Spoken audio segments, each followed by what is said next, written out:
हटके मजा ले लो जवानी के भी सकते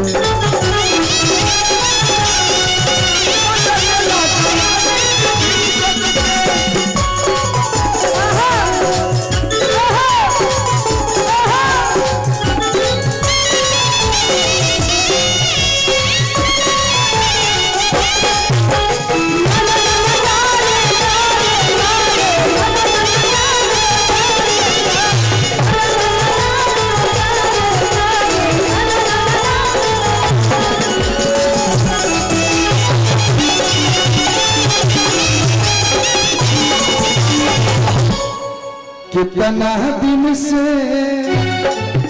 एगो लड़की के झूठ यही पे झूठ पकड़ा गया, झूठ पकड़ा गया। सच नहीं बोलना है, सच बोलना मना हो गया है। झूठ पकड़ा गया आप, झूठ आंसू बाबा झूठ पकड़ा। कितना दिन से एगो लड़की के आई हम ना हमारे माँ भाई का तरफ सोचते रही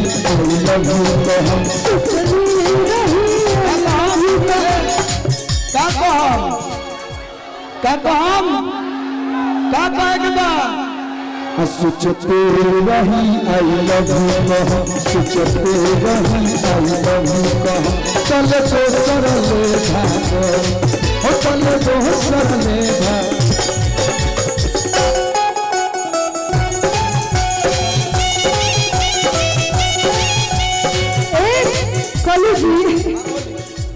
गुस्सा थूक दो ना, जिसके मुंह पे थूकना। लेकिन आप झूठ बोल रहे हैं कि तुम तो धोखेबाज हो, वादा करके भूल जाते हो।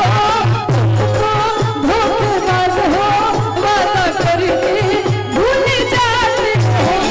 रोज रोज तुम जो सनम ऐसा करोगे, रोज रोज तुम जो सनम ऐसा करोगे, हम लुट जाएंगे तुम्हारे घरों में। तुम धोखेबाज हो, वादा करके भूल जाते हो।